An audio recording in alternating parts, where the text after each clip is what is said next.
So hello and welcome back to this channel. My name is Ruth and today's video is about preparing for that assistant psychology job interview.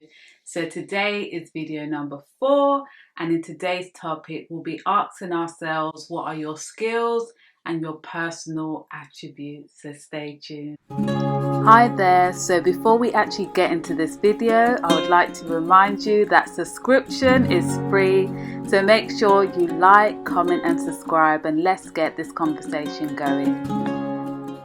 So within assistant psychology job interviews, I've had interviews where I've been asked specifically about what are my personal skills and what can I bring to the team.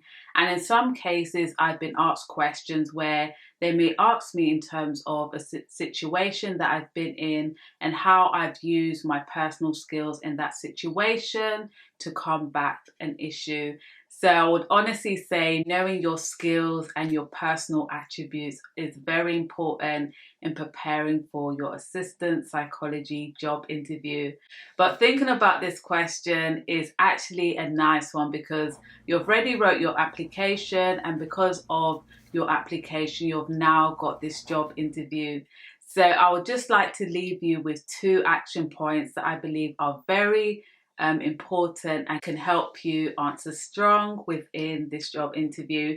So the first action point is an example. So I'm basically just going to log into the NHS Job website and just literally look at any assistant psychology job interview and download the personal specimen and the job description, because I honestly believe going back to the personal description, reading the skills and thinking about to yourself, I've read this skill, how have I, demonstrated this skill in the past and how have I been able to have this personal attribute. So here goes. I'm just now going to log in the NHS job website and just literally just click a random job.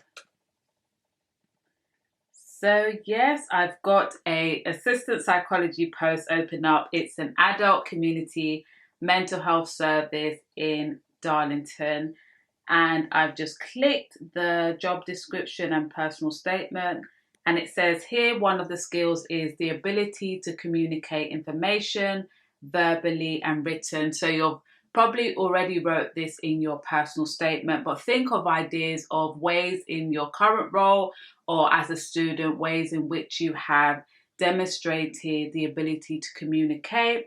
Another skill is record keeping within an agreed time scale. So for me, I feel like anytime I think of record keeping, I tend to think of research. So you can bring in this interview how you'll start to a deadline and how you've done research or you've done an assessment with someone and you've been doing it within a given time period. One here is competent with using psychometric assessment tools within agreed timescale. So for this one, it might be that you've never had an experience with doing a psychological assessment, but if you've gotten through to this interview, they see potential. So you can just talk about ways in which you have done something similar and how you have transferable skills that will help you to do a psychological assessment.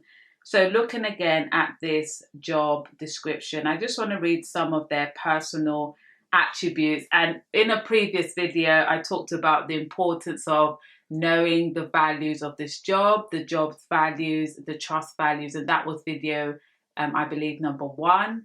And here again, it says personal attributes, they need to be in accordance to the trust, values and behaviours. So definitely this trust really wants you to know their values and behaviours. So just look at these values, think about their values and think to yourself, how are these my personal attributes and how have I used them in a day-to-day basis within my work environment? But let me read another one that may be a bit helpful.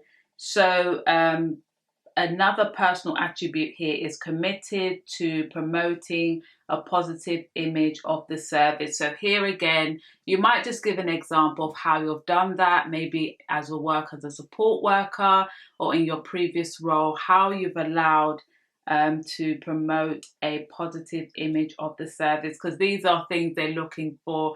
You might not have to list all of them because there's literally 1, 2, 3, 4, 5, 6, 7, 8, 9. There's literally 9 personal attributes, and they have 5 skills here. So in the interview, I guess you can just pick the one that you believe. Another interesting thing is on the personal specification, some trusts actually tell you what they're looking for on the application, but also on the interview. So even here, a personal attribute for the interview that they're looking at is someone interested in pursuing a career in clinical psychology. And in our last video, we covered that, they want you to know and have an idea of why you want this job. And you can talk about, again, that you're interested in clinical psychology and eventually you would like to be a psychologist. So there's so many things are intertwining as we're going on in the series of getting that assistant psychology job into. So an action point for you is to spend some time looking at the personal specification, look at the skills that are addressed there, and also the personal attributes, and think to yourself, within the work experience that I currently have, how have I demonstrated these skills and how have I demonstrated these personal attributes? Second attribute is also a nice one, is go back to the personal statement that you read when you applied for this job and just read what you've written, because there's definitely going to be some examples that you can talk about. So that is it, friends. Hope you enjoyed this video, and my action points to you is, if you've got this interview, make sure you go back to the personal specification, read the skills and the personal attributes, and think about scenarios in your mind of how you'll demonstrate this, because they might ask you for 3 things or they might ask you for a scenario. And also read over your personal statement. And this is something I tend to do as well the day before, so it's fresh in my mind. I stop revising the day before and I just literally read my personal statement, and that has been of great help when I go into this interview in remembering what are my skills and what are my personal attributes and how I've used these in practical settings when working with people within the health and social care system. So see you later. Hope you have a lovely day. Make sure you like, comment and subscribe, and also stay tuned for the next video on this series where we'll be discussing about psychological models that can help you in preparing for this interview.